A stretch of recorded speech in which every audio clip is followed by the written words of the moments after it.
sorry, it's a very dim day, very cloudy. Anyways, I wore this outfit today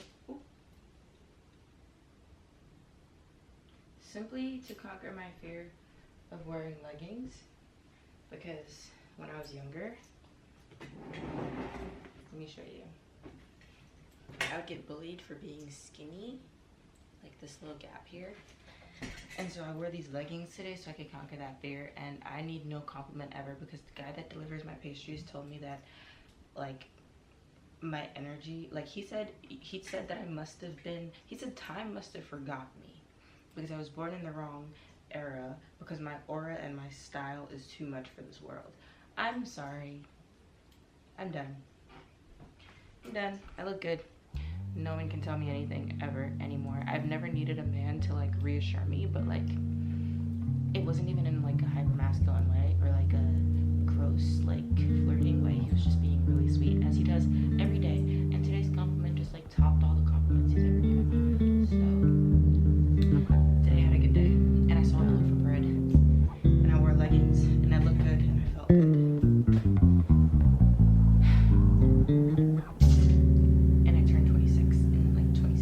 Or like 30 days, but like that's my life. Welcome to the new vlog.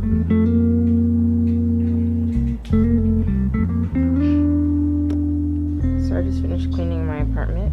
It's Tuesday morning, by the way, and I lit some incense, and look how pretty they look.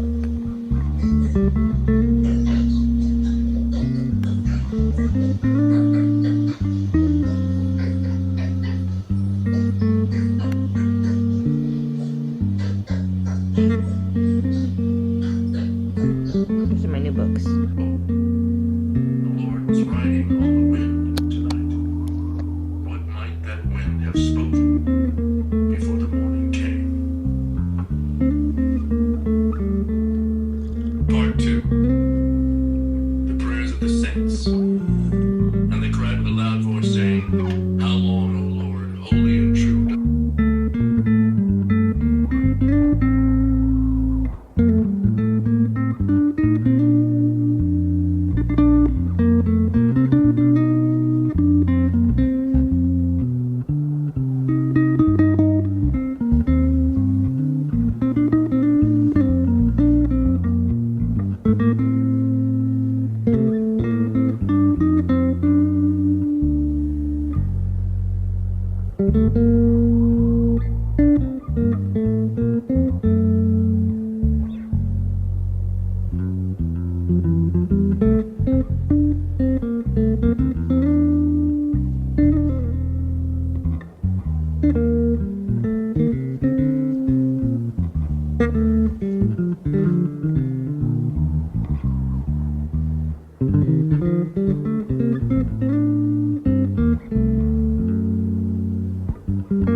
Okay, hello, it is August 7th.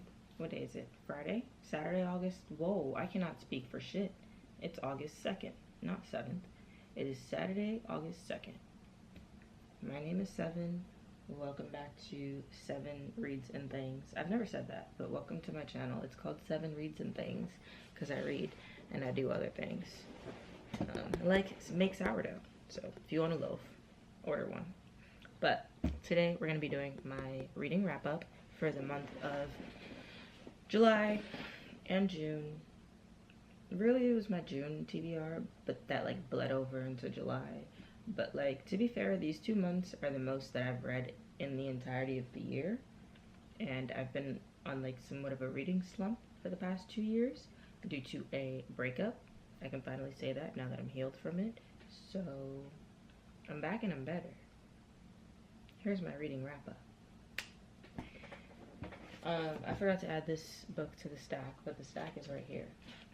All these books right here in this stack are the, can you even see them? Yeah, are the books that I read. I didn't read this whole giant chunk here of Steinbeck's short novels, but I read one of them and I'm gonna talk about it. I did talk about it in my last video though, so if you want to know more about it, although it's kind of a spoiler review, go watch my last video. Normal People, I also read way back in June, and I know there's an older video where I spoke more about it because I did a reading vlog with it. But this book, I'll start. Stack is here. I'm gonna keep it in my lap. Actually, no, I'm gonna put it back here. So, Normal People by Sally Rooney. I enjoyed this book because I listened to the audiobook version on Libby, and it was really nice and easy paced to like get me out of my reading slump. I kind of needed something romancy, but like not too like laid back where I'm like not paying attention. The characters were very real and had vivid lives, which I very much enjoyed, and they reminded me of like real people in the world, which is so ironic because the book is called Normal People. But and follows Connell and Marianne.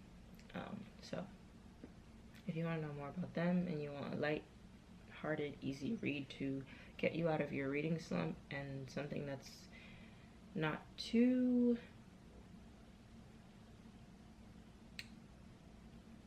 like easy, it has a little bit of a challenge to like figure out the humans in here. Like they're not all written out on the paper. This is your go-to.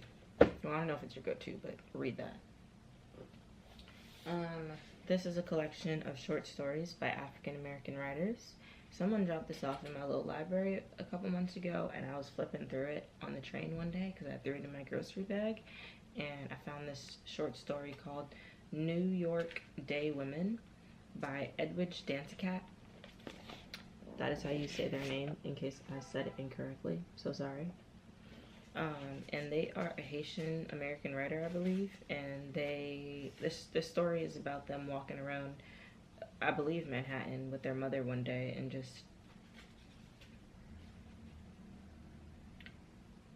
perceiving her in all of her glory and all of her immigrant beauty, and comparing her beauty to the beauty of the day and the beauty of New York in itself.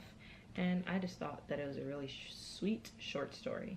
It's about 3 pages and very, very interesting and cute if you like short stories. And I like this little Dover, I love Dover thrift editions. I used to have to read these editions in high school, but I think this book specifically is really nice to flip through or keep in your bag because Dover thrift books tend to be quite lightweight and easy on the eyes to read because the pages are not like blinding white.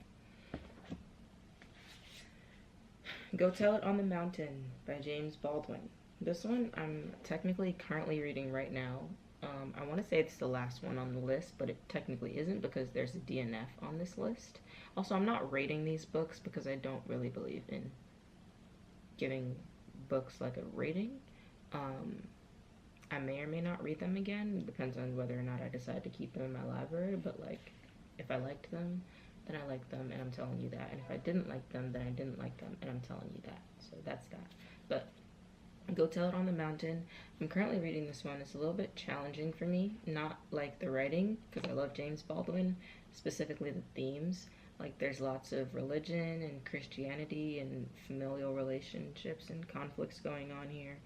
And there are a couple scenes that like made me cry. In the beginning I was very, very bored, but then we got to this part where Florence and Gabriel, who really Gabriel's the main character and Florence is his sister, but Florence and Gabriel are in this room having a conversation with their mother because Florence, the sister, wants to leave and go live her life, and the mother is old and she's just like, you can't leave me, how dare you leave me, and she tries to manipulate her daughter into staying by calling her all sorts of things and just emotional damage, verbal emotional damage, and in the name of the Lord, of course.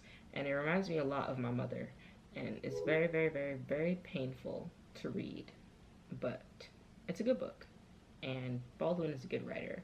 But I will not say that this one has captured my love like Giovanni's Room has, and I don't think anything Baldwin writes will ever capture my love like Giovanni's Room has. Bless you. But that's that. I love it. It's in my Baldwin collection. It's not going anywhere. The only DNF that I have on this list, Things Fall Apart by Chinua Achebe. I haven't really DNF'd this book. I read it already, again, when I was much, much younger.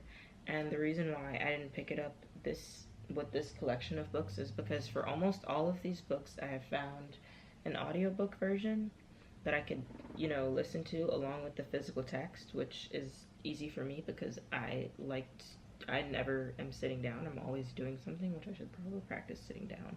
But I couldn't find an audiobook version on Libby and or on Audible, so that is why I didn't reread this, but it's still on my list. I do want to read it. It's not going anywhere. I'm not reading it. I just didn't read it over the past 2 months.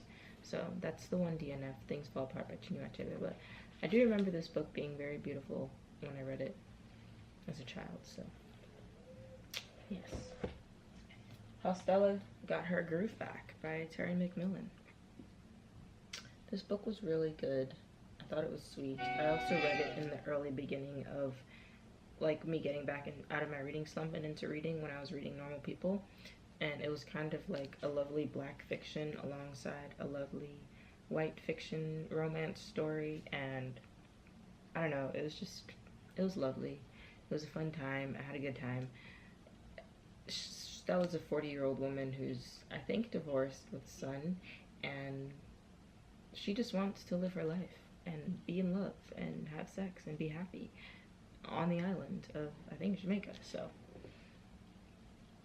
that's Stella's life, and I don't think that I want to keep this book in my library simply because it's very, very, very big and it doesn't really fit with the rest of my books. I don't love hardcovers, but if I did ever find a paperback version of this book, I would keep it, but I might be unhauling this at sometime soon, and maybe I'll have someone else get to enjoy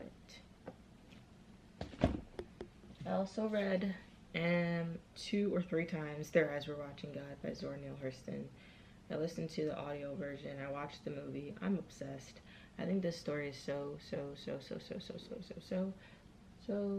beautiful. Oh, my food's here.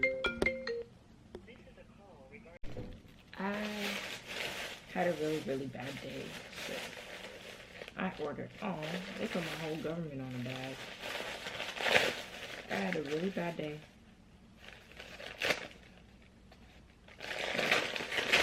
I ordered myself some beef patties. Okay. I never buy one, get one free, so I got 4.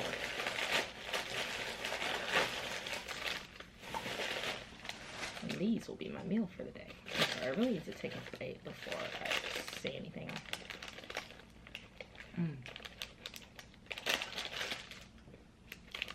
This place, best beef patties in America.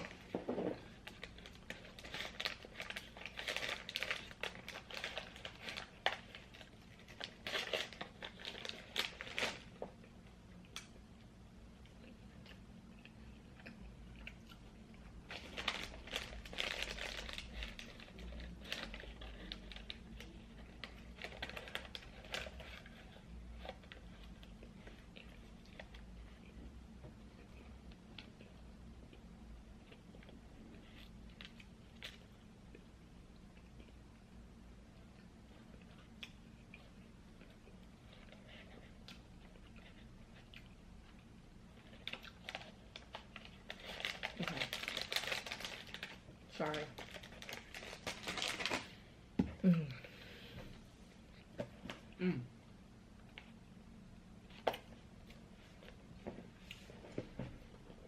And Sora tells a story. A very, very, very, very, very, very beautiful, heart-wrenching story of the life of Janie and the love of Janie and Tea Cake. And also other people. And most importantly, Tea Cake. Their eyes are watching God is exactly just that. And I won't tell you anymore. You just have to read it. Because it just does something to you each and every time. So, thank you, Zora.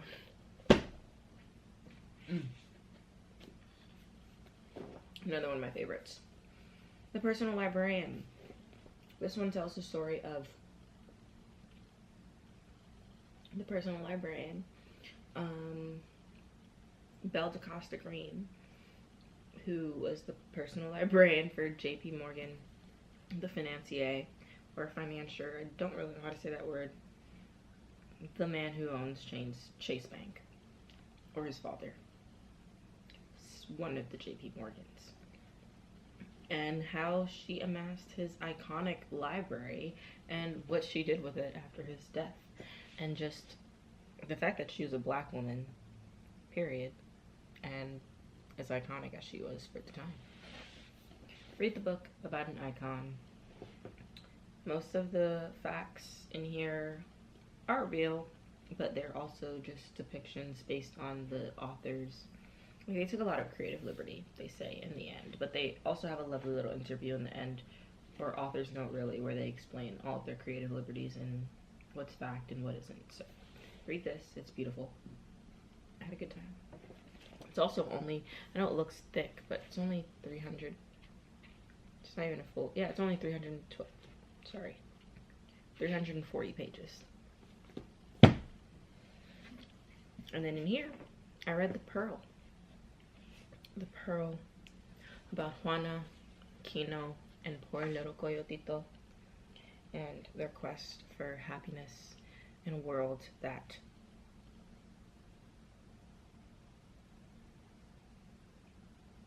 is selfish and greedy and just doesn't let people live without pain. That's The Pearl by Steinbeck. Thank you to Lastic for making me read this. William, if you ever see this video, we need to talk. That is my reading wrap up. Those are all the books that I've read / am reading currently. And I'm sorry that it's the same stack that you keep seeing in every video, but